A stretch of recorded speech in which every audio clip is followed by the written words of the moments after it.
नमः। नमो ॐ विष्णुपादाय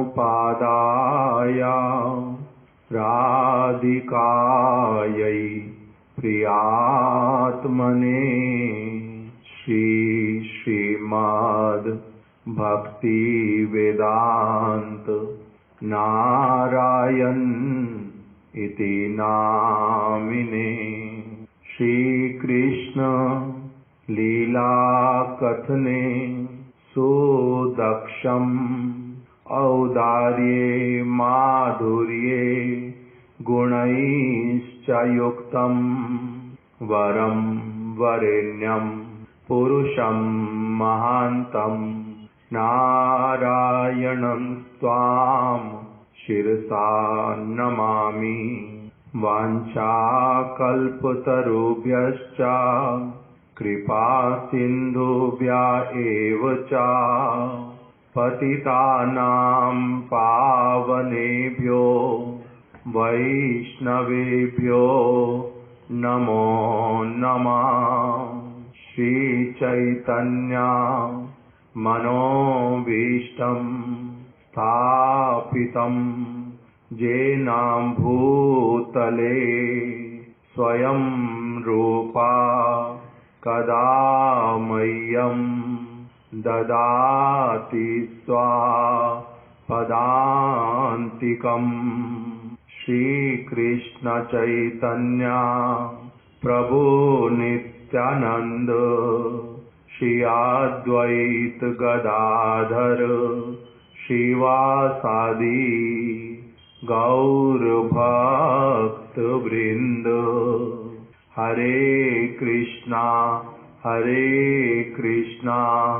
कृष्णा कृष्णा हरे हरे, हरे राम राम राम हरे हरे।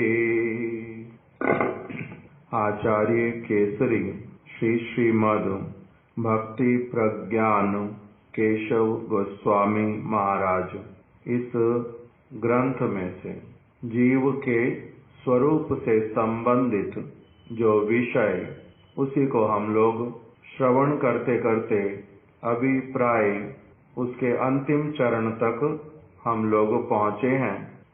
परम गुरुदेव ने कल हम लोगों को श्रवण करवाया कि शिला नरोत्तम दास ठाकुर जी के जो वचन साधने भावीबे जाहा सिद्धि ते पाईबे ताहा, ये वाला जो वचन उसके अंतर्गत, और ये वचन शिला नरोत्तम दास ठाकुर जी का प्रेम भक्ति चंद्रिका से, और दूसरा वचन हरि भक्ति सुधोदय से, जिसमें बताया यस्य यत संगति पुंसो मणिवत स्यात् सा तद गुणा, कि ये दो बातें शिला ऋषिकेश गोस्वामी महाराज जी ने पूछी थी कि एक तो नरोत्तम दास ठाकुर जी ने कहा है साधन के समय में मन के भीतर में जिस भावना को रखोगे सिद्धि के समय वही वाली भावना का पुष्टि होगा, वैसे वाला स्वरूप मिलेगा। और दूसरा जो हरि भक्ति सुधोदय से लिया वचन, उसमें आया कि स्फटिक मणि उसका अपना कोई रंग नहीं होता, और वो मणि उसको यदि जिस किसी रंग की वस्तु के साथ रख दिया जाता है वो उसी के रंग को ही धारण कर लेती है।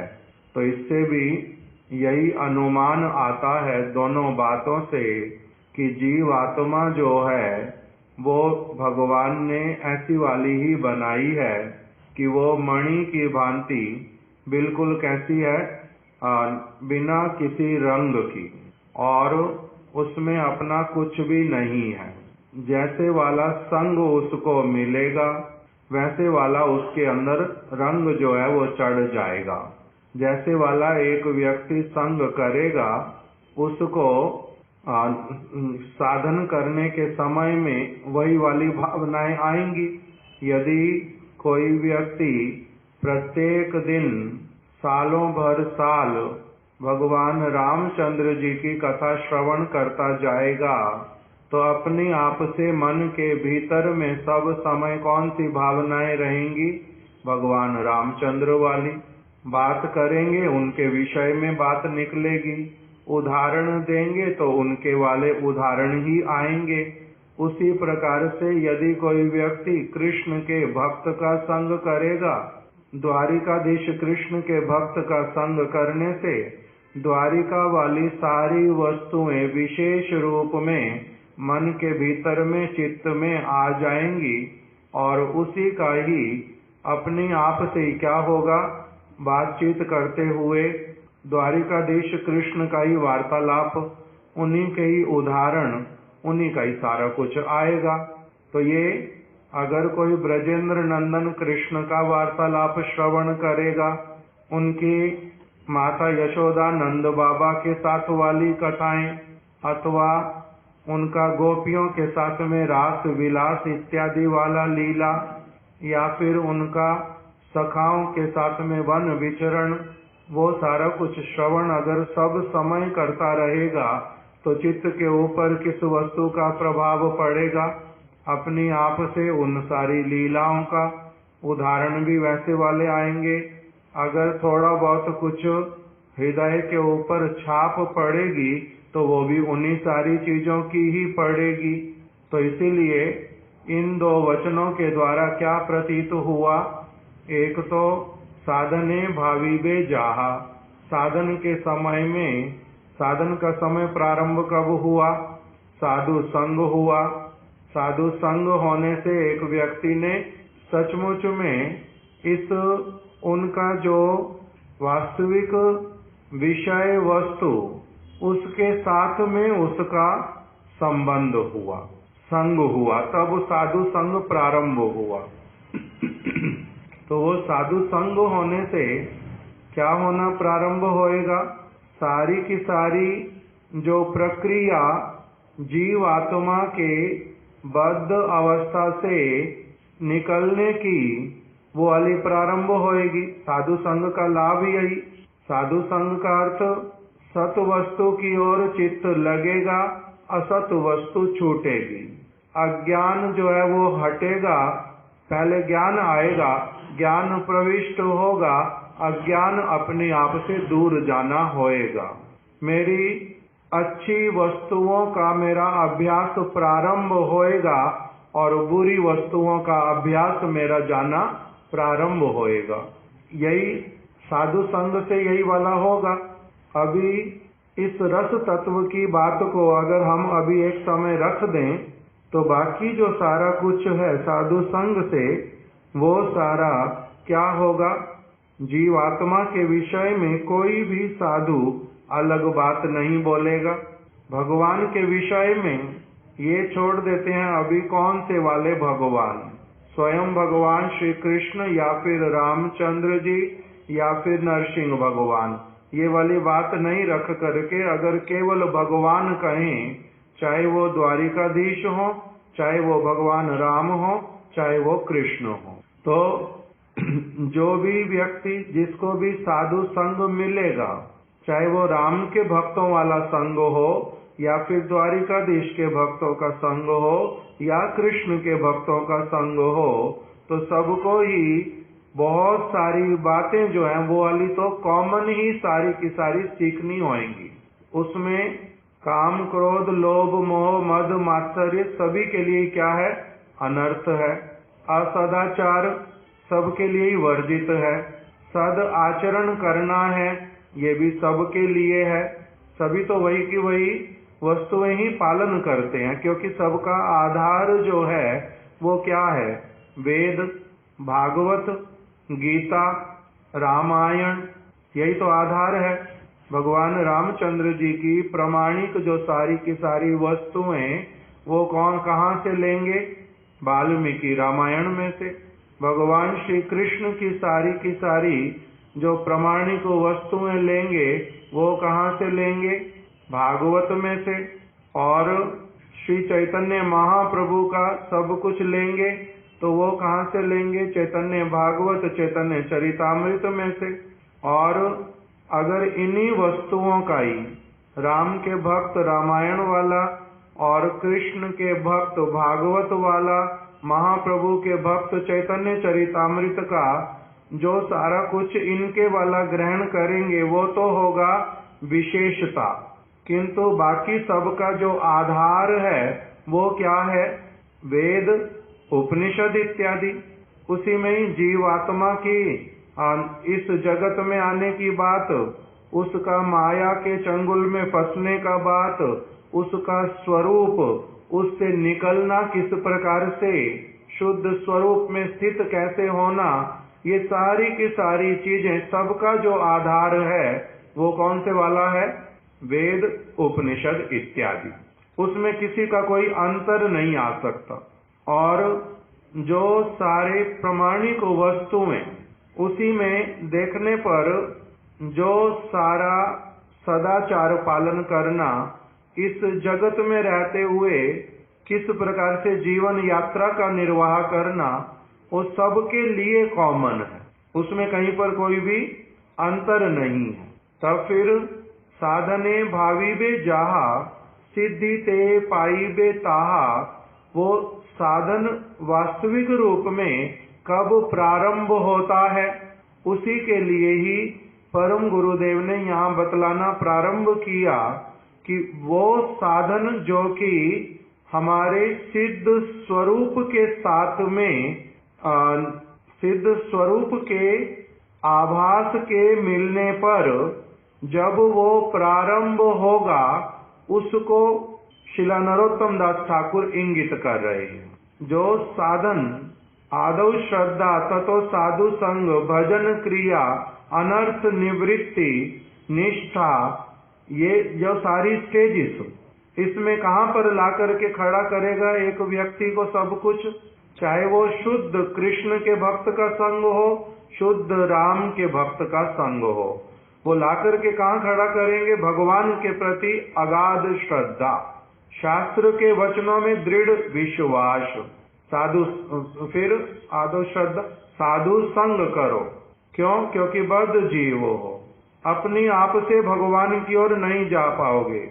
एकाकी अमार नहीं पाई बल, कोई भी व्यक्ति अकेले अकेले रह करके भगवान का शुद्ध रूप में भजन करने का बल प्राप्त नहीं कर पाएगा। सभी लोग ही यही बोलेंगे, साधु संग करने के लिए कहेंगे। क्यों? क्योंकि सारे वेद से लेकर के समस्त शास्त्रों में, चाहे वो भागवत हो, गीता हो, रामायण हो, उपनिषद हो, वेद हो, सभी जगह पर ही क्या बतलाया? साधु संग के बिना किसी का निस्तार नहीं होता। साधु संग अवश्यम भावी है, सभी जगह पर ही यही बात बोलेंगे। फिर भजन क्रिया, भजन क्रिया करने के लिए जब कहेंगे तो उस भजन क्रिया के अंतर्गत जो 64 भक्ति के अंग बतलाए, इनका आधार कहाँ से है, कहाँ पर इसका मूल है? हम लोगों को ये पता है कि हम लोग भागवत में से 9 भक्ति के अंग बतलाते हैं। श्रवणम, कीर्तनम, विष्णु स्मरणम। प्रहलाद महाराज जी ने कहा, प्रहलाद महाराज जी जो हैं वो कौन से भगवान के भक्त हैं? भगवान के भक्त हैं, ये तो ठीक है। कौन से भगवान के भक्त हैं? कृष्ण भगवान के। कौन से भगवान के भक्त हैं? नरसिंह देव के। उनके साथ संबंध पूरी तरह से किसका दिखलाया? नरसिंह देव का दिखलाया। तो जो वो भक्ति के अंग बतला रहे हैं, हम लोग उसको भागवत में लेकर के स्वयं सारे पालन कर रहे हैं या नहीं कर रहे हैं? जो उन्होंने उपदेश दिया है भागवत में अपने पिता के समक्ष, अथवा जो उन्होंने उपदेश किया असुर बालकों के समक्ष, उसमें से कौन सा ऐसा उपदेश है जो सब भक्तों के लिए नहीं है? उनके सारे उपदेश ही सारे भक्तों के लिए हैं, चाहे वो राम के भक्त हो, चाहे वो कृष्ण के भक्त हो, या फिर वो नरसिंह भगवान के भक्त हो। उन्होंने सबके लिए बोला, कौमारम आचरेत प्राज्ञा धर्मान भागवता निया। आगे, दुर्लभम मानुषम जन्म सदप्या अदुर्लभम अध्रुवम अर्थदम। तो ये इसमें ऐसी कौन सी बात है जो किसी एक भक्त के लिए है और दूसरे भक्त के लिए नहीं है? सबके लिए वो बात लागू होती है कि जिसका भी जन्म हुआ है उसको क्या करना चाहिए। मनुष्य देह जिसको प्राप्त हुई उसको बाल्य अवस्था से, कौमार अवस्था से ही क्या कर देना चाहिए, भागवत धर्म का पालन कराने के लिए उसको प्रेरित करना चाहिए। माता को, पिता को, भाई को, बंधु को, समाज के समस्त प्राणियों को क्या करना चाहिए, किसी भी व्यक्ति को कौमार अवस्था से ही आत्मा, परमात्मा, भगवान, पाप कर्म, पुण्य कर्म, भक्ति, इस सारी वस्तु का उसको भली प्रकार से उपदेश देना प्रारंभ करना चाहिए। किसके लिए नहीं है ये बात? सभी मनुष्यों के लिए है। कौन से मनुष्य? जिनका केवल भारत में जन्म हुआ? नहीं, ब्रह्मांड में कहीं पर भी किसी भी व्यक्ति का मनुष्य के रूप में जन्म हुआ, सबके लिए ही उनका उपदेश है, सबके लिए लागू होता है। भागवत का उपदेश कि प्रत्येक व्यक्ति जो है वो भगवान का भजन कर सकता है, उसमें जाति पाति कुल धर्म इसका कोई भी विचार नहीं है। ये किसके ऊपर लागू होता है? सारे के सारे जगत के लोगों के ऊपर ही यही की यही बात लागू होती है। तो इसलिए भागवत की बात, गीता की बात, रामायण की बात, रामायण का कोई बात बताओ तो, वाल्मीकि रामायण का कोई वचन आता? महेश्वरी जी को आता? बिन सत्संग विवेक न हो, ये कहाँ का? रामचरित्र मानस का, रामचरित्र मानस का। बिन सत्संग विवेक न होई, राम कृपा बिना सुलभ न सोई। तो यही की यही बात भागवत भी बोलती है, यही की यही बात चैतन्य चरितामृत बोलती है, यही की यही बात वेद बोलते हैं। किसका अलग है यहाँ पर? अलग नहीं है। बिनु सत्संग विवेक न होई, सत्संग के बिना तुम्हारा अज्ञान नहीं जाएगा, विवेक नहीं आएगा। और वो सत्संग कैसे मिलता है? राम कृपा बिना सुलभ न सोई, भगवान की कृपा के बिना नहीं मिलता है। चैतन्य चरितामृत में क्या कह दिया? कृष्ण गुरु बन करके आते। कौन सा? गुरु रूपे कृष्ण कृपा करें भक्त जन। कृष्ण ही भक्त जनों के ऊपर, जगतवासियों के ऊपर कृपा करने के लिए स्वयं ही गुरु रूप धारण करके आ जाते हैं। भगवान की कृपा ना हो, भगवान की इच्छा ना हो, वो अगर अपने किसी भक्त को प्रेरित ना करें, जिस किसी प्रकार से मेरे पास ना भेजें, मैं कैसे किसी भक्त के संपर्क में आ सकता हूँ? तो इसलिए वही की वही बात सबके लिए लागू होती है। शुरू कहाँ से किया था? प्रहलाद महाराज जी ने नवदा भक्ति की बात बतलाई। 64 भक्ति के अंगों का किसने वर्णन किया? शिलारूप गोस्वामी जी ने। कहाँ पर लिखा है? भक्ति रसामृत सिंधु में। उनको कहाँ से प्राप्त हुआ? चैतन्य चरितामृत में बतलाया। रूप शिक्षा के अंतर्गत श्री चैतन्य महाप्रभु ने उनको 64 भक्ति के अंगों का शिक्षा दिया।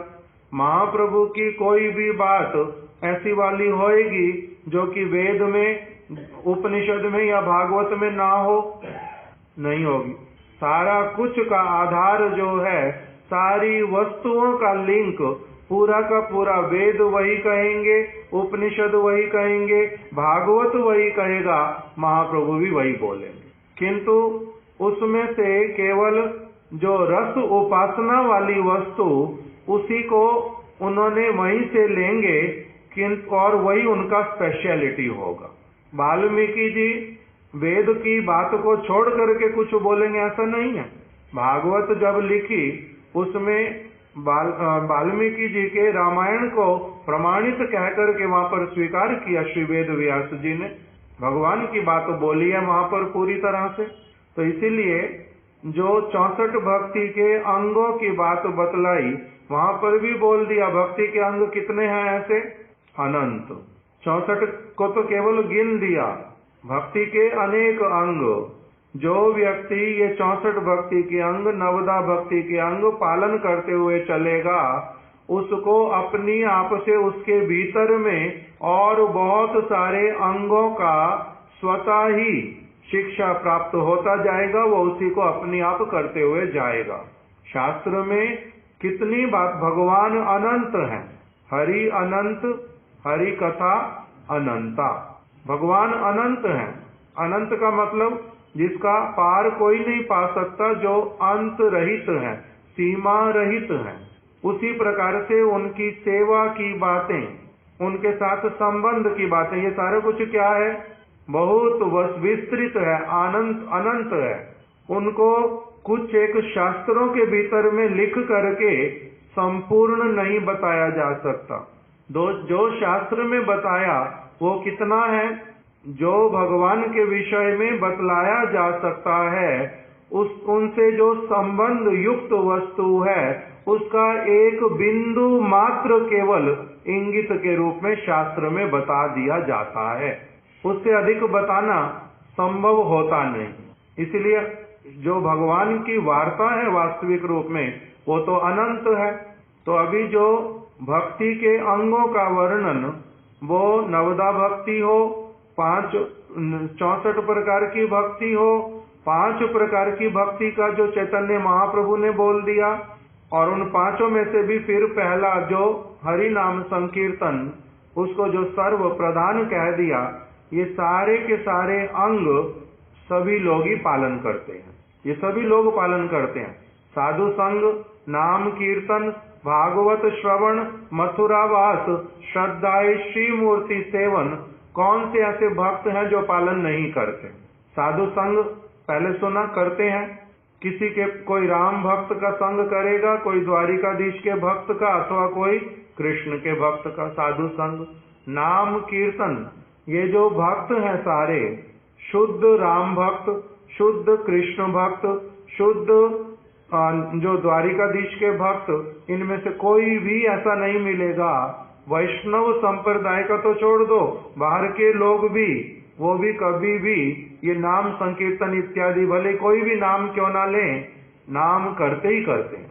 श्रील भक्ति विनोद ठाकुर जी चैतन्य शिक्षामृत में बतला रहे हैं कि सारे के सारे धर्म के नाम पर जितने भी लोग जगत में कुछ भी पालन करते हैं, कौन सा ऐसा है जो भगवान को प्रार्थना नहीं करता और कुछ न कुछ नहीं बोलता?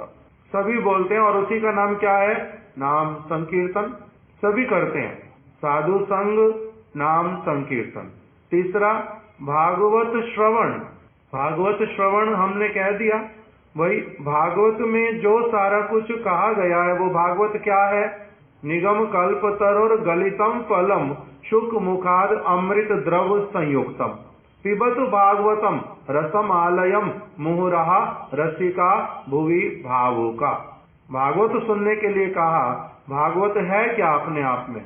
निगम कल्पतर और गलितम फलम, जो वेद है उसका पका हुआ परिपक्व फल है। निगम कल्पतरु, निगम मतलब वेद, वेद जो है वो कल्पतरु है। कल्पतरु का अर्थ क्या होता है?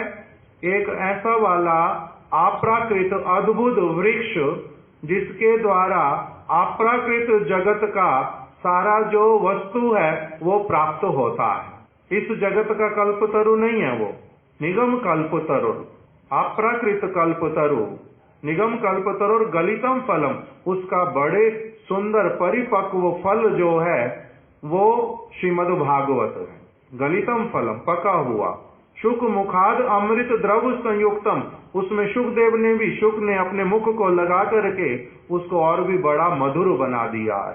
शुक मुखाद अमृत द्रव संयुक्तम पिबत भागवतम रसमालयम, इस रस के भंडार स्वरूप। कौन सा रस है इसमें? भगवान कृष्ण का अखिल रसामृत सिंधु, उसका रसमालयम।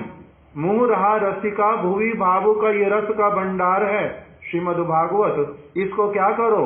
अपने प्रत्येक क्षण में उसका कान रूपी दोने के द्वारा जितना हो सकता सब समय पान करो। कब तक करते रहे?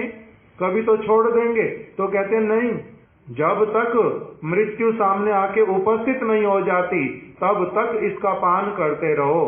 मुँह रहा निरंतर, मुँह रहा रसिका भुवि भावु का। एक और कौन सा शब्द आया जिसमें आया लय पर्यंत, आलये, उसमें लय शब्द भी आया। रसम आलयम, रसम आलयम, उसमें लय शब्द का अर्थ करते हैं जब तक तुम्हारा लय ना हो जाए। लय ना हो जाए मतलब इस जगत से तुम्हारा जाना ना हो जाए। जब तक भगवान ना मिल जाए साक्षात रूप में, अपना स्वरूप प्रकटित ना हो जाए, जब तक सेवा में ना लग जाओ, तब तक इसका पान करते चलो। ये तो विधि। जब तुम उस स्थिति में पहुंच जाओगे, अपनी आप नहीं छोड़ोगे इसको। इसीलिए वो केवल मात्र वहां तक मेरे को चाहिए ऐसा भी होएगा नहीं। वहां तक चाहिए मतलब ये विधि, ऐसा करते हुए चलो, वहां तक पहुंचोगे। वहां पहुंचने पर तुम्हें कहना नहीं पड़ेगा कि ये वाली चीज का आस्वादन करो, तुम अपनी आप ही उसके बिना रह नहीं पाओगे। तो श्रीमद् भागवत सुनने के लिए कहा, ये कल्पतरु है, कल्पतरु का फल है पका हुआ। रामायण क्या है? रामायण क्या है? वो भी उसी निगम कल्पतरु का ही पका हुआ एक अलग प्रकार का फल है, जिसको जो भगवान राम की सेवा करने वाले जो भक्त लोग उनके समक्ष जो प्रकटित होता है। और उनके लिए क्या विधान दिया?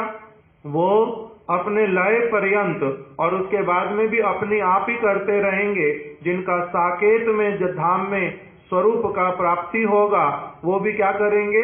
नित्य निरंतर उन्हीं भगवान रामचंद्र की कथाओं का, कीर्तनों का गान करते रहेंगे, उसी का पान करते रहेंगे, उसी से उनकी सिद्धि भी होएगी। तो वो जो रामायण है वो क्या है? वो भी वही वेद से ही प्रकटित है, अलग से नहीं है, अलग से नहीं है। भगवान नरसिंह देव का जो सारा उपाख्यान, क्योंकि ये नित्य वस्तु है सारे, नरसिंह भगवान का कुछ वर्णन हमारे को भागवत में मिलेगा, किंतु वो बड़ा संक्षिप्त वर्णन है।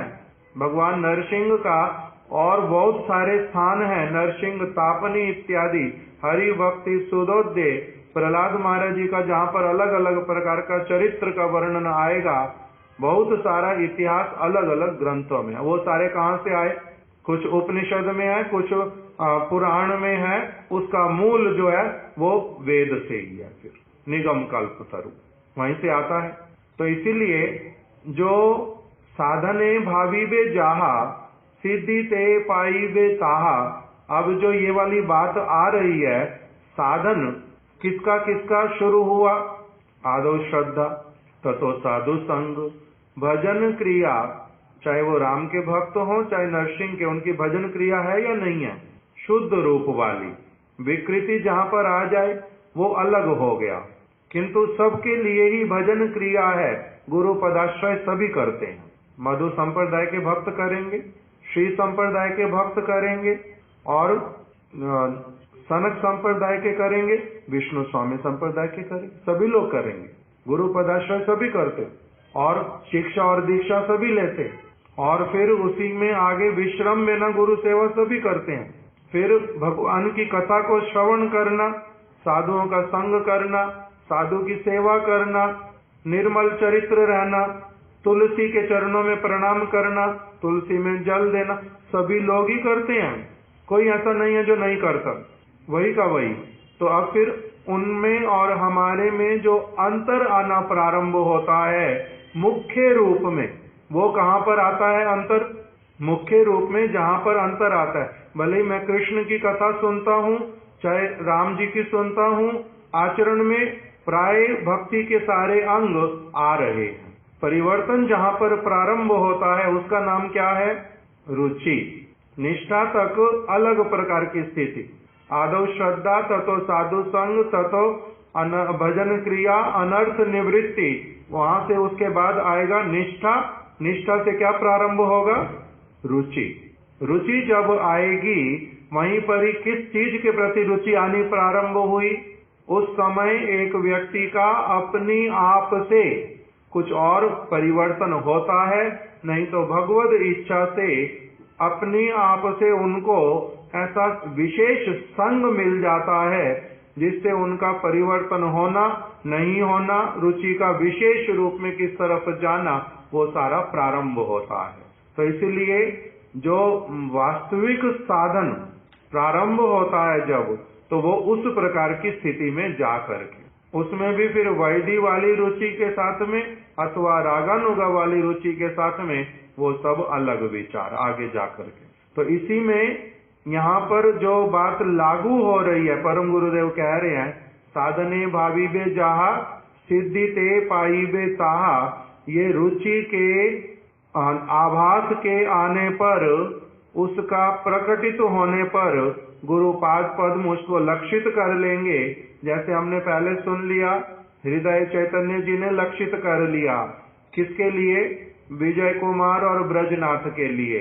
नारद जी ने और उद्धव जी ने लक्षित कर लिया गोप कुमार के लिए। इनका स्वरूपता ये कौन से रस में है, इसीलिए उनको फिर वैसे वाला संग, वैसे वाला दिशा निर्देश गुरुपाद पद्म ने कर दिया।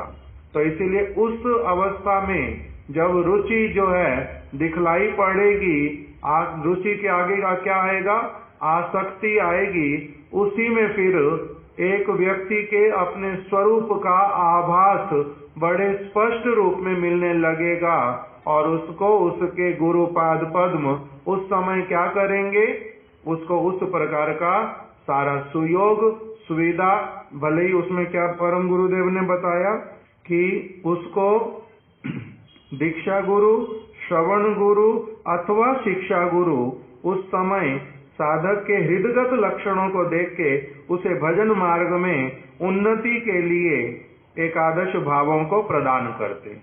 तो ये जो नरोत्तम दास ठाकुर की बात, ये किसी भी साधक के एकदम से प्रारंभ से लेकर के कही गई बात नहीं है कि उस समय जो भी भावना करोगे, मैं अनर्थग्रस्त हूँ, क्या भावना करूं? मैंने क्या भावना करनी? अनर्थग्रस्त अवस्था में जो सारी भावना करूंगा उसका अधिक मूल्य क्या रहेगा? जैसे एक छोटा बच्चा दूसरी कक्षा में है, चौथी कक्षा में है, उससे कुछ भी पूछो क्या बनोगे क्या नहीं बनोगे, वो वास्तविक रूप में ठीक से पूछने का समय भी है उसके हमारे को, या केवल मात्र ये कहने की बात है, पूछने की बात है? समय व्यतीत कर लिया, पूछना था पूछ लिया, उसने भी कुछ कह दिया, ना तो मेरे पूछने के पीछे कोई तुक बैठती है और ना ही उसके बताने के पीछे कोई ठोस आधार है। वहां पर कुछ है ही नहीं वो वाला। क्यों? क्योंकि अभी उसका विकास ही नहीं है वो वाला, मेरे को भी उसके लक्षण नहीं दिखलाई दे रहे। मैं अगर बड़ा हूं उससे, उसके गुरु तुल्य हूं, गुरु तुल्य का मतलब उससे आयु में 20 वर्ष 25 वर्ष बड़ा हूं, मेरे को जगत का कुछ अनुभव है, और वो बच्चा अपने आप में 5-7 साल का 9 साल का है, उसने संसार देखा नहीं है, मैंने देखा है किंतु उतना तब भी नहीं देखा, मेरे को पता ही नहीं चलता कौन कल क्या निकलेगा, क्या पढ़ाई करेगा क्या नहीं करेगा, अभी कहाँ जा रहा है, कब दिशा परिवर्तित कर लेगा, कुछ तो पता चलता नहीं है। भजन राज्य में आने पर भी नहीं पता चल रहा बहुत सारे लोगों का, आ जाते भजन प्रारंभ करते, कब छोड़ देते, कब रहते रहते भी कितना करते कितना नहीं करते, इस सारी चीज का ही हमारे को कोई ठीक रूप में पता नहीं चलता। तब फिर हमारे अनुमान लगाने का क्या लाभ है? उसका कोई भी विशेष ठीक सटीक फल कभी नहीं निकलता, क्योंकि हम लोग कौन है?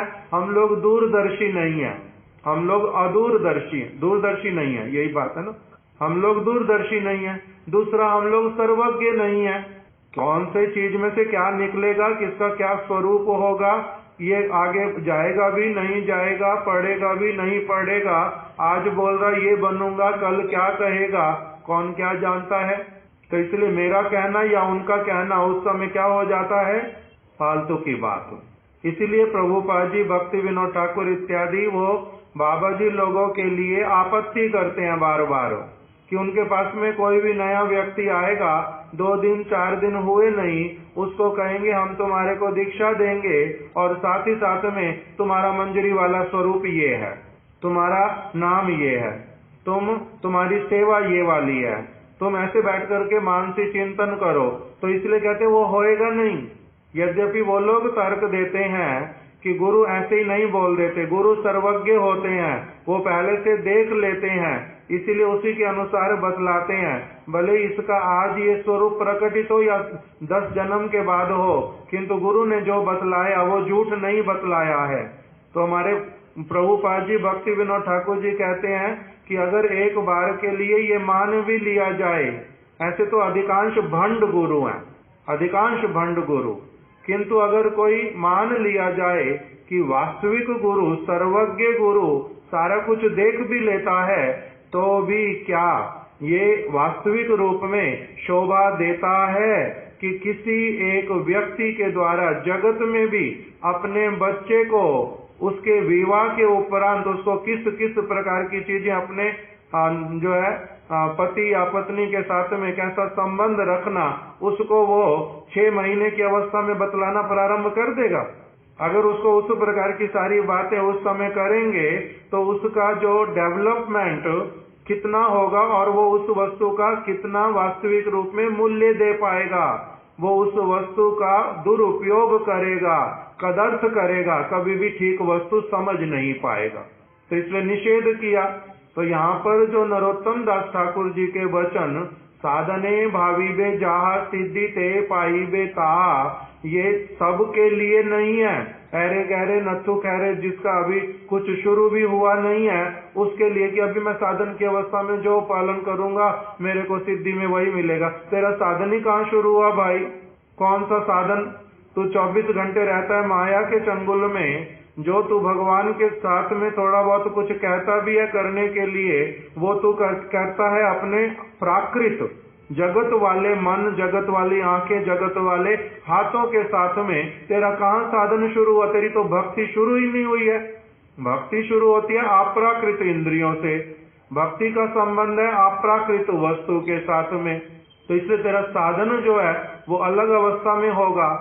इसीलिए ये सारी स्टेजेस जो बताई हैं, इसमें कहाँ पर ये लागू होता है? साधने भावीबे जा सिद्धि ते पाईबे ता। जिस समय तुम्हारा शुद्ध रूप में गुरु वैष्णवों का संग हुआ, तुमने भी निष्कपट होकर के वो संग लेना प्रारंभ किया और तुम्हारे में उनकी कृपा से, उनके संग से, उनके पास में जो वस्तु आलादिनी और संवित का सार, जो शुद्ध भक्ति उनके पास में तुम्हारे कान के माध्यम से, तुम्हारी आंखों के माध्यम से, तुम्हारे मन के माध्यम से जब उसका थोड़ा प्रकाश होना प्रारंभ होगा, तुम्हारी अप्राकृत इंद्रियां जो हैं वो जाग उठेंगी। आंख, कान, नाक, चित्त, शुद्ध अहंकार, वो जब सारा कुछ आएगा उस समय फिर साधने भावीबे जाहा सिद्धि ते पाईबे ताहा। शिला प्रभुपाद जी के एक आश्रित भक्त, उनका नाम है शिला भक्ति दयित माधव गोस्वामी महाराज जी के बड़े अच्छे मित्र, गृहस्थ व्यक्ति। उनकी पुत्री का नाम देवमयी दीदी, अमेरिका में रहते, हमारे गुरु महाराज जी का वो लिखा। उनके पिताजी का नाम डॉक्टर S.N. घोष। उनके बड़े सारे प्रबंध छपते थे चैतन्य वाणी में।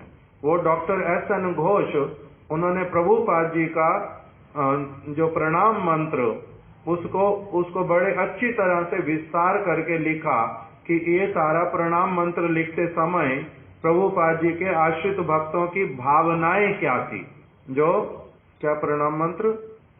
श्री वार्षभानवी देवी दयिताय कृपा बदय कृष्ण संबंध विज्ञान दायिने प्रभवे नमा।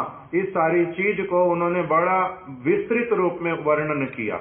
उसी के अंतर्गत वो ये वाली बात बोल रहे हैं कि प्रभुपाद जी की वाणी में हम लोगों ने पुनः पुनः इस वस्तु को धारण किया कि अप्राकृत भगवान की सेवा अप्राकृत इंद्रियों के द्वारा अप्राकृत उपकरणों से संभवपर होती है।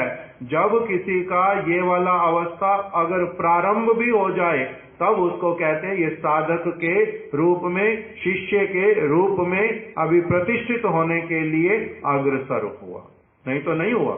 तो इसलिए साधने भावीबे जाहा सिद्धि ते पाईबे ताहा। ये इसमें जो आगे पंक्ति है वो कौन सी? पक्व अपक्व केवल विचार। इसमें आगे क्या है किसको पता? देखो निकालो उसको। साधने भावीबे जाहा सिद्धि ते पाईबे ताहा पक्व अपक्व मात्र विचार। अर्थात जिस समय तुम्हारा आसक्ति की अवस्था में स्वरूप जो है वो आभास अपना प्रदान करेगा ना, उससे पहले कुछ और ये वाला है जो मैं बोल रहा हूँ, पक्व अपक्व विचार। मेरा स्मरण है महाराज जी से, गुरुदेव से बार बार सुना हुआ। पढ़ा मैंने नहीं है किंतु लिखा हुआ इसी कीर्तन में आगे पीछे। साधने भाविबे जहा सिद्धि ते पाइबे ता पक्व अपक्व मात्र विचार। उसमें जो आसक्ति की अवस्था आते आते जो स्वरूप का आभास मिलेगा, वो आभास जो अभी क्या है, केवल पक्व अपक्व। एक है पक्व मतलब पका हुआ, और एक है अपक्व मतलब कच्चा। जैसे आम के पेड़ के ऊपर आम ने लगना प्रारंभ कर दिया, कच्ची अवस्था वाला आम दिखलाई दे रहा, फिर पक्की अवस्था वाला आम दिखलाई दे रहा। तो उसमें पक्व और अपक्व का केवल विचार रहा, बाकी क्या है, वो है क्या, आम है। तो इसी प्रकार से आसक्ति की अवस्था में जीव का जो स्वरूप वो अपक्व अवस्था में पहले से दिखलाई देगा। उसी समय फिर क्या मिल जाएगा कि अब इसको किस प्रकार का इसने भावना करना, किस प्रकार का साधन करना, जिससे इसका पक्व से अपक्व से ये पक्व बनेगा। केवल वहां पर ये वाली स्टेटमेंट लागू होएगी नरोत्तम दास ठाकुर जी की, साधने भाविबे जाहा सिद्धि ते पाइबे ताहा पक्व अपक्व यही मात्र विचार। उस समय के लिए ये वाली स्टेटमेंट लागू होएगी, ना कि ये प्रारंभिक अवस्था में तुम जैसा भावना अभी करना शुरू कर दोगे तुम्हारे को वैसे वाला मिल जाएगा, वैसा होएगा नहीं। अनर्थग्रस्त अवस्था में जो मर्जी चिंता करता रहूं। जैसे छोटे होते समय कोई बोलता मैं डॉक्टर बनूंगा, मैं बहुत बड़ा वैज्ञानिक बनूंगा, मैं इतना बड़ा वस्तु का मालिक बनूंगा, मैं दुनिया को ये कर डालूं, कितना भी कहते रहो, उससे क्या है, जब रियलिस्टिक प्लेटफॉर्म पे आके खड़े होते हैं वो सारी बातें कहाँ रह जाती, केवल और केवल उस समय के मनगढ़ंत बातें और कुछ भी नहीं, कल्पना, कोरी कल्पना। तो इसीलिए अभी साधन के समय में, अभी जिसको मैं साधन कहता हूँ, इस समय में जो भी कल्पना करूंगा उसका नाम होगा कोरी कल्पना। इसलिए प्रभुपाद जी ने कहा कोरी कल्पनाएं कभी करते नहीं, और जो कोरी कल्पनाएं करने के लिए बाबा जी लोग बोलते हैं उनका संग कदापि नहीं करना, क्योंकि ये वस्तुएं बच्चों का खेल नहीं है। हाँ फिर से बोलो, साधने जे धन चाहिए, साधन की अवस्था में मैं जिस अपने स्वरूप की उपलब्धि करना चाहता हूँ, आगे सिद्ध देह में वही वाली वस्तु मिलेगी। फिर पक्व अपक्व मात्र से विचार, जो विचार है ये वाला पक्व और अपक्व का, वो उस समय लागू होगा। तो कच्चा पहले आम लगे तब तो पक्के आम का विचार आएगा। और कच्चा आम कब दिखलाई देने लगेगा, बीज में से पौधा निकला नहीं, कच्चा आम दिखाई देगा। बीज में से पौधा निकल आया, अभी 4 इंच का पौधा है, 4 इंच बोलते ना, 4 फुट का, हमारी हाइट कैसी वाली फुट में नापते ना, हाँ, तो 4 फुट का अगर पौधा हो गया, मेरे से भी छोटा है, तो उसी में आम लग जाएगा, कच्चे वाला दिखाई देगा तो नहीं दिखाई देगा। तो इसी प्रकार से जो पहले वाला सारा साधन का अवस्था, उसके लिए क्या बताया, बीज लगेगा, अंकुर होगा, जल मिलेगा, उसको चारों तरफ से पौधा जब निकल आएगा चारों तरफ से बाढ़ लगेगी, वो पौधा बड़ा होएगा, समय लगेगा, फिर उसमें ऋतु आने पर फिर क्या लगेगा, फल लगेगा। पहले फूल आएगा, बुआर आएगी, उसके बाद में फिर क्या लगेगा, धीरे धीरे उस बुआर में से बहुत कुछ गिर जाएगा, उसमें से एक चीज में से केवल आम का जो फल है वो लगना शुरू होएगा। इस प्रकार का जैसे विचार है उसी प्रकार से आदो श्रद्धा ततो साधु संग भजन क्रिया अनर्थ निवृत्ति निष्ठा, यहाँ तक सब लोगों के लिए ही, चाहे वो राम भक्त हो, चाहे कृष्ण भक्त हो, चाहे सत्य रस वाले हो, चाहे मधुर रस वाले हो, किसी भी रस के क्यों ना हो, सारे जब इन स्टेजेस को क्रॉस कर लेंगे तब एक जो निष्ठा के बाद में रुचि वाली आसक्ति आने पर वहां पर क्या मिलना प्रारंभ होएगा, आभास मिलना प्रारंभ होएगा। तब जाकर के फिर साधने भाविबे जाहा सिद्धि ते पाइबे ताहा, ये वाली स्टेटमेंट वहां से शुरू होएगी, ना कि जिस किसी अवस्था से। एक तो ये परम गुरुदेव ने बात बतला दी। दूसरा, यस्य यत संगति पुंसो, मणि कैसी वाली है, उसमें कोई रंग नहीं है अपना, वो ट्रांसपेरेंट है, उसको जिसका भी जो भी रंग के साथ में रख दो उसके ऊपर वैसे वाला रंग चढ़ जाता है। किंतु अनर्थग्रस्त अवस्था में जीव जो है वो ट्रांसपेरेंट नहीं है। ट्रांसपेरेंट कहते किसको है? ट्रांसपेरेंट वाली अवस्था किसकी होगी? जैसे पहले हमने एक उदाहरण में सुना था कि महानिधि महाराज हमारे गुरुदेव के पास में मथुरा में गए, मेरा हृदय कैसा है? बिल्कुल खाली है। तो गुरुदेव ने कहा बड़ी अच्छी बात, खाली हृदय किसी का होना इतना सहज नहीं है। बिल्कुल खाली हृदय लेके आए हो, बहुत अच्छा। मैं इसमें क्या कर दूंगा? मैं इसमें जो रस मैं डालना चाहता हूँ वो वाला रस मैं पूरा भर दूंगा इसमें। तो अभी उसी प्रकार से हम लोग जो अनर्थग्रस्त, हम लोगों के तो अनर्थग्रस्त का मतलब ही क्या है? हजारों प्रकार के अनर्थ पहले से हैं पड़े। वहां पर काली माँ है, वहां पर कोई भी रंग चढ़ाओगे तो वहां पर क्या होएगा? वो ठीक ठीक रूप में उस रंग को रिफ्लेक्ट भी करेगा, वो उस रंग को रिफ्लेक्ट नहीं करेगा, वो कुछ और ही करेगा। तो इसीलिए शुद्ध अवस्था तक पहले पहुंचना, सारे अनर्थों का जाना और फिर किस चीज का आ जाना? अर्थ जो वस्तु है उसका प्रकटित हो उठना। वहां पर फिर गुरुपाद पद्म देखते हैं कि इसके स्वरूप में कौन सी वस्तु प्रकटित हो रही है और इसको कैसे वाला संग देने से वो वस्तु इसकी पूरी पुष्ट होएगी। वो वाला विचार वहां पर परम गुरुदेव ने लगाया। तो इसलिए परम गुरुदेव ने बोल दिया, इसका यह तात्पर्य नहीं है कि जीव का स्वरूप स्वच्छ निर्मल कांच के समान है। उस अवस्था में भी जब मेरे अनर्थ चले गए, मेरा प्रकटित क्या होगा? मैं क्या बिल्कुल ऐसे वाला होऊंगा जिसमें कि कुछ अपना है ही नहीं? नहीं, भगवान ने मेरे को जब बनाया है उसी समय ही मेरे में क्या है? विशेष वस्तुएं हैं पड़ी, विशेष वस्तुएं हैं मेरे पास में। स्वतः सिद्ध ज्ञान, स्वतः सिद्ध रूप, स्वतः सिद्ध नाम, वो मेरा सारा का सारा डॉर्मेंट स्टेट में, स्लीपिंग स्टेट में वहां पर है पड़ा। उसका केवल क्या होगा? इसीलिए श्रील स्वामी महाराज जी शब्द यूज करते थे, we have to revive our Krishna consciousness. Revive का मतलब क्या होता है? जागृत को उठाना और सुप्त को जागृत कराना, रिवाइव करना। है पड़ी वस्तु, नया कहीं से नहीं आएगा। संग के अनुरूप उसका सिद्ध स्वरूप उदित होता है। इसका तात्पर्य यह नहीं है कि जीव का स्वरूप स्वच्छ निर्मल कांच के समान है और संग के अनुरूप उसका सिद्ध स्वरूप उदित होता है। नहीं, संग के अनुरूप नहीं होता। उसका निर्मलता आने पर उसमें जो स्वरूप है वही प्रकटित होता है। बल्कि जब बद्ध जीव सद्गुरु एवं शुद्ध वैष्णवों के संग में श्रवण कीर्तन आदि शुद्ध भक्ति का अनुष्ठान करता है, उस समय उस स्वरूप सिद्धा भक्ति के प्रभाव से अविद्या का मल अनर्थ आदि विदूरित होने लगता है। अभी हम लोग स्वरूप सिद्धा भक्ति नहीं करते, इसलिए हमारा मल जा नहीं रहा हृदय से, शुद्धता वाली वस्तु उदित नहीं होती। हम लोग जो कर रहे हैं वो हो सकता या तो जाता है किसमें? आरोप सिद्धा में, नहीं तो जाता है संग सिद्धा में, नहीं तो किसमें जाता है? तीनों में ही नहीं है, आरोप भी नहीं है। केवल मैं क्या कर रहा हूँ? मेरी जो इच्छा मैं वही करता जा रहा हूँ। जो पागल लोग हैं वो कहते रहे कि मैं भक्त हूँ, बोलते रहे मैं तो अपना कर रहा हूँ, मेरे को जो भी करना। मैं आरोप भी नहीं कर रहा कि इससे भगवान प्रसन्न होंगे, ये भी मेरे मन में नहीं है। कोई भी क्रिया कर रहा हूँ, भले ही बहुत दूर से लोगों को लग रही है वो भगवान से संबंधित है, किंतु मैं वास्तविक रूप में कैसा हूँ?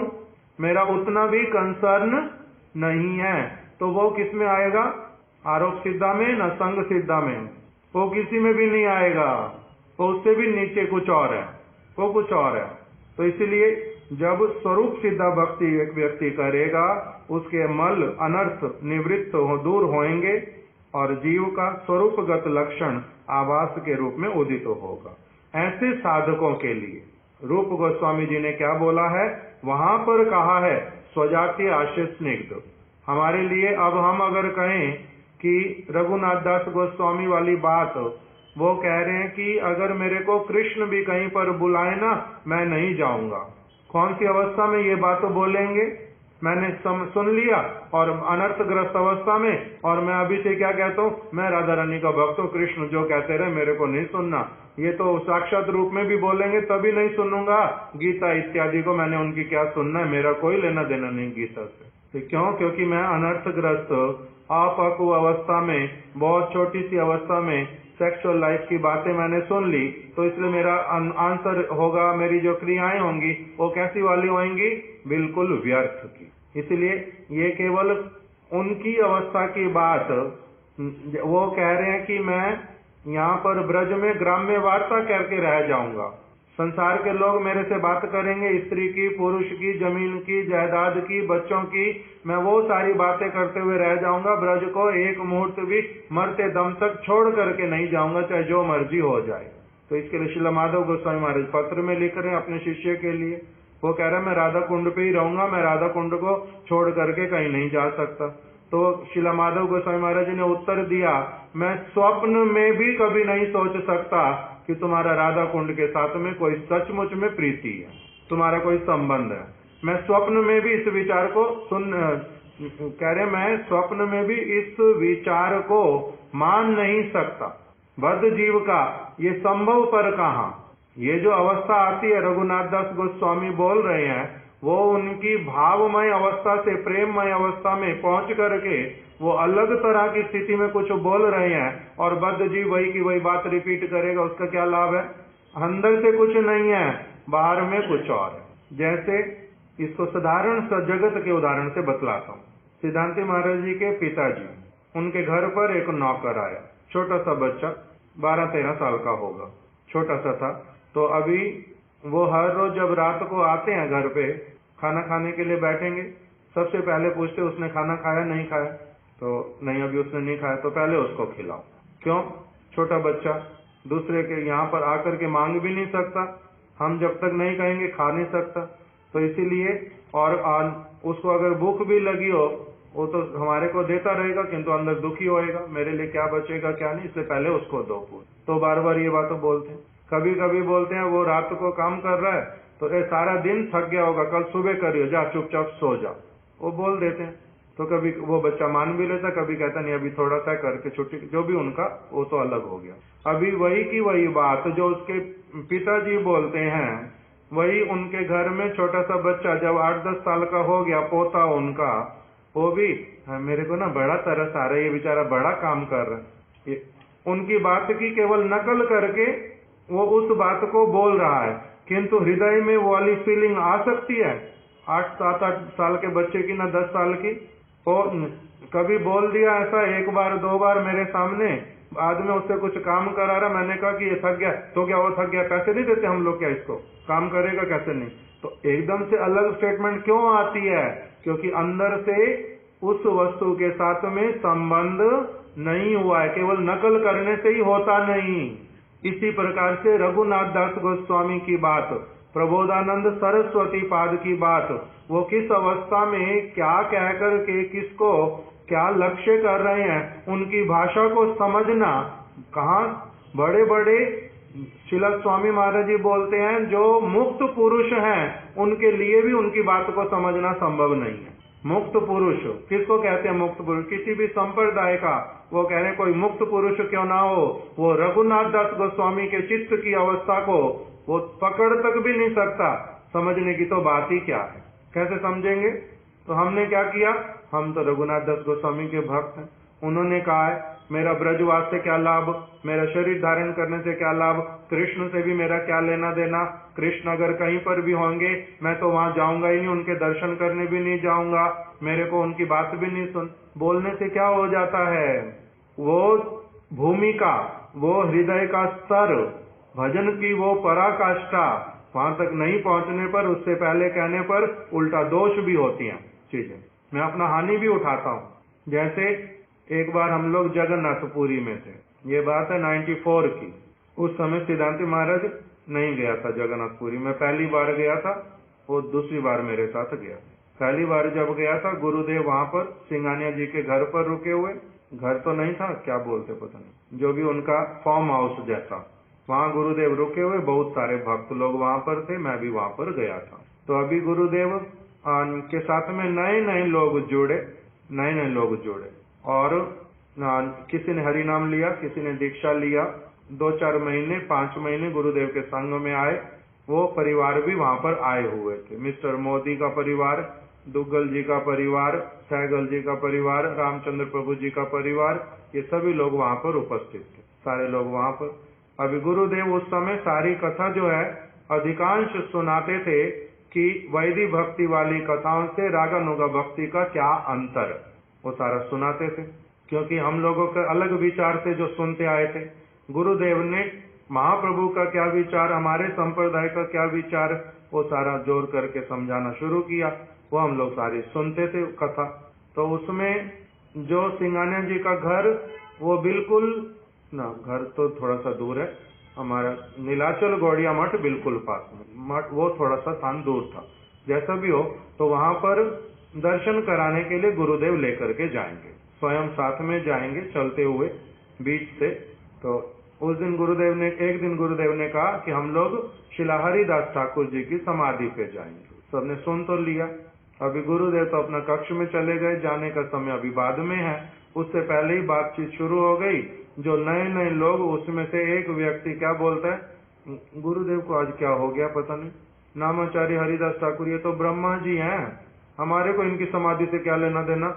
हम लोग जाएंगे गदाधर पंडित के स्थान पे, राय रामानंद के स्थान पे। इन वैदिक भक्ति करने वालों का, और सिर्फ 3 लाख नाम करते, उसमें क्या है तो ब्रह्मा जी ना, उनका रस तो शांत वाला है ना, मधुर रस के तो है नहीं, तो इनकी समाधि पे हमने क्या करने जाना। ये बात तो गुरुदेव के पास में भी पहुंच गई, गुरुदेव के पास में पहुंच गई। तब गुरुदेव ने, मैं वहीं पर ही था, मेरे सामने ही बात पहुंची, किसी ने जो भी पहुंचाई वो बात पहुंच गई। और गुरुदेव ने सिर्फ, अब मैं उस समय ज्यादा नहीं जानता था चीजें, किंतु वो शब्द याद रह गया अच्छे से, पहली बार ही सुना था। गुरुदेव ने बोला ईचुड़ेर पाका। ईचुड़ेर पाका क्या होता है, जिन्होंने बोला था वो बंगला जानने वाले पुराने भक्त, उन्होंने समझ लिया। मैंने बाद में उनसे पूछा कि गुरुदेव ने जो शब्द बोला ये तो मैंने याद कर लिया, ईचुड़ेर पाका, इसका मतलब क्या होता है। तो कहते हैं कि कोई ये ऐसा वाला कटहल का पेड़ जो है, कटहल के पेड़ पर कटहल लगते हैं, तो कोई कोई कटहल ऐसे लगता है जो दिखने में दिखाई देगा पक गया है, किंतु जब आप उसको तोड़ करके काम करना चाहोगे तो आप देखोगे वो पका हुआ नहीं, बिल्कुल कच्चा उतार लिया, इसको उठा के फेंक दो, काम का ही नहीं है। दिखने में कैसा था, पका हुआ, किंतु वास्तविक रूप में कैसा था, यूजलेस, कच्चा था, तो इसको फेंकना पड़ा। तो इसी प्रकार से अपक्व अवस्था में जो पक्व होता हुआ दिखाई देता, वैसी वाली बात बोल देता। जो बात बोलते हुए रूप गोस्वामी जिनको प्रणाम कर रहे हैं, सनातन गोस्वामी जिन हरिदास को प्रणाम कर रहे हैं, महाप्रभु जिसकी भूरी भूरी प्रशंसा कर रहे हैं, जिनको नाम का आचार्य कह करके स्थापित किया, ये ईचुड़ेर पाका, केवल मात्र 2-4 शब्द इधर उधर के सीख लिए और जो इच्छा बोल दिया, तो उस प्रकार का व्यक्ति हो जाता है। तो इसलिए यहाँ पर रघुनाथ दास गोस्वामी की स्थिति जो, और रूप गोस्वामी जी की स्थिति, प्रबोधानंद सरस्वती पाद क्या बोल रहे हैं, वो सारी बातों को पकड़ने का हम लोगों का क्षमता नहीं है। इसलिए हमारे लिए क्या कह दिया कि जो ये साधने भावी बेजा सिद्धि से पाई बेता, ये सारी वस्तुएं उच्च अवस्था वाली हैं, वो वाली यहाँ पर लागू नहीं हो रही कि तुम जब मर्जी जो साधन करोगे वही भावना करोगे और मिल जाएगा। अभी तुम्हारा भावना करने का समय भी आया नहीं, भावना तो तब करोगे जब समय आएगा, उससे पहले करने से अपना हानि उठाता है व्यक्ति। से प्रभुपाद जी बोलते हैं कृत्रिम जो स्मरण, कृत्रिम भजन, ये सब करना कभी भी नहीं, कभी नहीं करना। उस अवस्था में सारा कुछ आ जाता। आज यहीं तक ही रख देते, कल अब इससे आगे, कल तो प्रभुपाद जी की तिथि, कल 10 बजे से हम लोग बैठेंगे, 10 से 1 बजे तक का यहाँ पर कार्यक्रम होगा। प्रभुपाद जी की शुभ तिरोभाव तिथि कल, उसका पालन करेंगे। कल प्रातः काल ऐसे नहीं बैठेंगे, 7:30 से जो ये 9, 9:30 बजे तक वाला नहीं, एक ही बार 10 बजे बैठे कीर्तन करेंगे। इसको फिर परसों थोड़ा सा जो रह गया उसको परसों। वांछा कल्पतरुभ्यश्च कृपा सिंधुभ्य एव च पतितानां पावनेभ्यो वैष्णवेभ्यो